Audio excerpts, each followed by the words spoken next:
The Warriors, though, game one saw more turnover than when Scranton merged with the other branch there. How can Luka get better offensively for the Mavericks to get in a better position for a Game 2 win?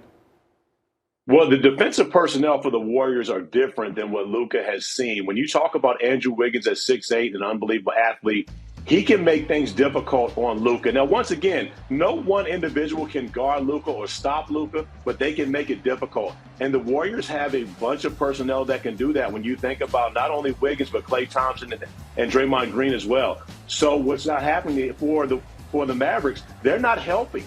And so when you think about the fact that it's not opening up those three-point opportunities for his teammates, and when they don't have the three, they struggle. And you look at what Luka was able to do against the much bigger defenders, it was a struggle for him. And when you think about Luka on the other end of the floor, people are going to go at him. So the same method that they used against Chris Paul, right now the Warriors are using against Luka, and they did it to perfection in game one. Forgot the other branch name. It was Stanford and Scranton. That's on me, Corey. Luka had 7 turnovers and just 6 buckets in game one. That is Corey Alexander joining us this morning on SportsCenter. For more on this series, here's Mavs reporter Tim McMahon. If Dallas fans are searching for a silver lining after the game one blowout, here they go. The Mavs are 10-0 this season on the heels of a 20-plus point loss, including a pair of wins in the last series. For the Mavs to bounce back against the Warriors, they better start with getting back on defense. Slowing down Golden State is tough with Draymond Green pushing the pace and all-time great shooters surrounding him. The Mavs believe they'll be better after getting a feel for the Warriors' warp speed. And it sure helped if Dallas, which missed 37 threes in game one, didn't give Golden State so many chances to run off long rebounds.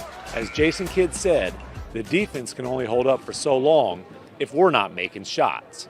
For more on the Warriors, here's Kendra Andrews. Thanks, Tim.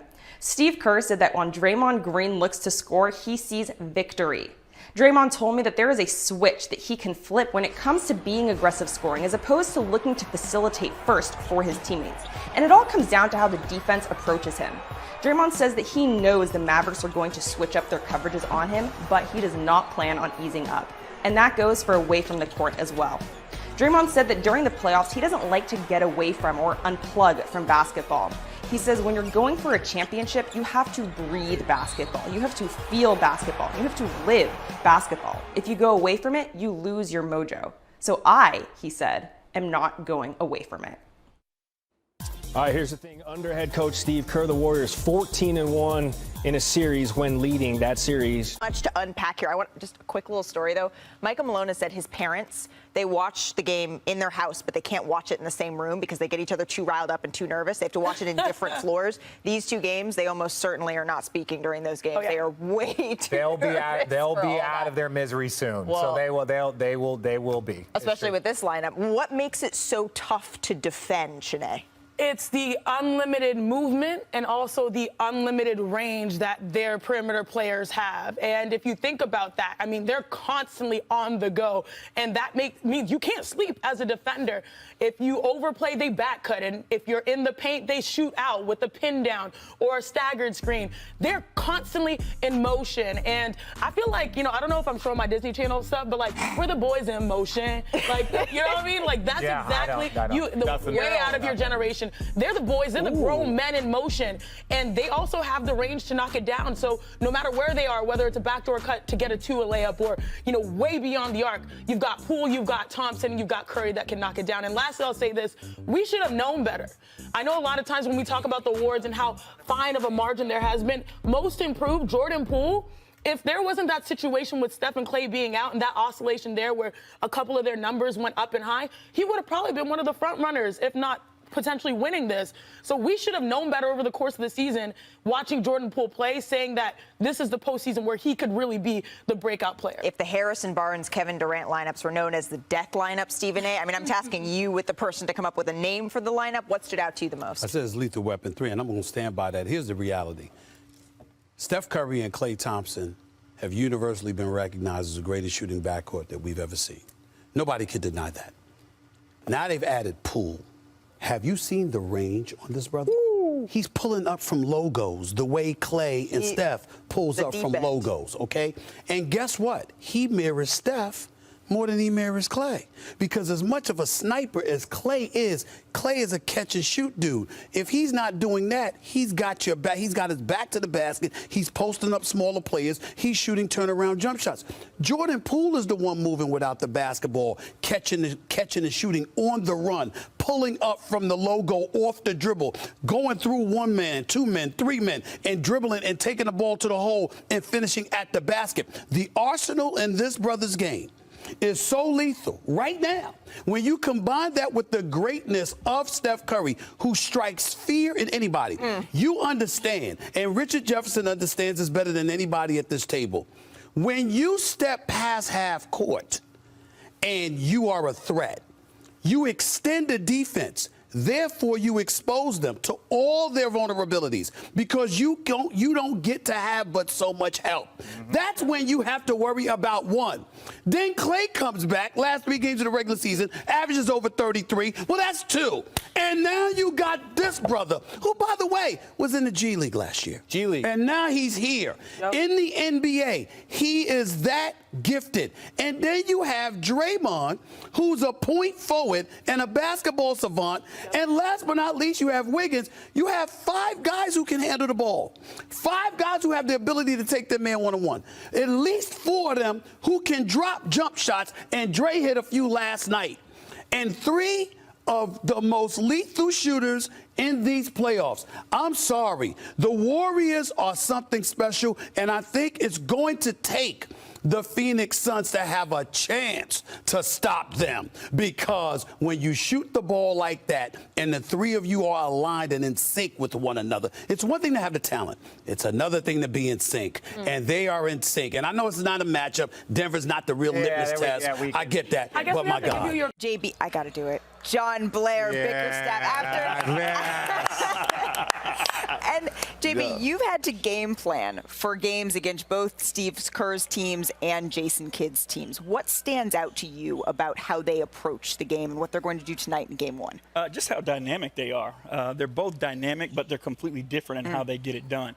If you take Golden State, for example, Golden State gets done by movement, right? It's not only ball movement, but the 2 guys that you're chasing around the floor, and Steph Curry and Klay Thompson, are 2 of the most lethal guys offensively. But you don't get to just stare at them and see where they are. You have to go out and find them. You have to chase them. You know, you got big guys that have to be alert to their movement. And then with Luka, it's a lot of pick and roll, right? So it's more stationary offense than the movement, but you got a guy who's such a dynamic playmaker that he can make all the reads, and he just waits for the defense to make a mistake. And then if you don't make a mistake, he just scores it himself. So they're both dynamic. You know, you can't say one is better than the other, because obviously they're both capable of getting it done. I'm sorry, I looked over there for a second because Richard almost just broke our table, so that's cool. If we're talking about game planning for Steph Curry and Luka Doncic, 2 of the most potent players in the game today, what stands out to you about what adjustments they're going to need to make? Well, that's the fun part of the playoffs, right? And that's why you get into coaching and try to figure out, you know, can you match wits with that guy that's across from you? Both of them are, like I said, extremely dynamic. You know, with Luka, you know where he's going to be. Luka's going to be in front of you. He's going to have the ball in his hands. They're going to bring multiple people to play pick and roll with him, and then they're going to space the ball, space the floor around him. With Steph, he's going to be all over the place. And I think that's where he's so difficult, is he's going to be on the baseline sometimes. He's going to be handling it sometimes. He's going to be trailing. He's going to fill the corner. So he's more difficult to locate. But obviously, they're both capable of getting the job done with the ball in their hands. Richard, why the stank face? Well, because that little spin step back 3 is disgusting. Like that. Like, we just gloss over it because he does it all the time. We don't see many guys do that specific move. Steph does it. I think we've seen James do it, James Harden do it. And I'd even say like Kevin Durant. But that little in the corner, post up, step back spin like that, you can't guard it, and he does it so effortlessly. Like, there's just nothing you can do in those moments. Zach, who is tougher to defend in your estimation, the Mavericks or the Warriors? As a team, I think the Warriors just are so different that it takes teams. You can see in playoff series, it takes a game or 2 to get used to playing against them. After playing, you can talk about this. Oh, yeah. You guys had trouble. Those first 2 games are like, boom. Worst 2 losses combined in NBA Finals history. Like our Game 1 and Game 2 combined total score. Because it just, we had cruised through the Eastern Conference, and then you get there, and they're a different monster. If you're in the Western Conference, you get them 4 times a year. If you're in the Eastern Conference, you only get them once or twice. So it's like, even then, those first 2 games are literally just trying to figure it out. Just trying to get your sea legs. Yeah. But individually, I mean, Luka is just a killer. Yeah. There's nothing you can do with him. He's too big. He can see every pass. And to the point you just made, the hallmark of a superstar is he can beat you with shots that you're supposed to live with as a defense, with floaters, with step backs. He can make enough of them that you'll still lose the game. Yeah, and when you think about Golden State, right, Coach JB was right. You talk about the player movement, the ball movement.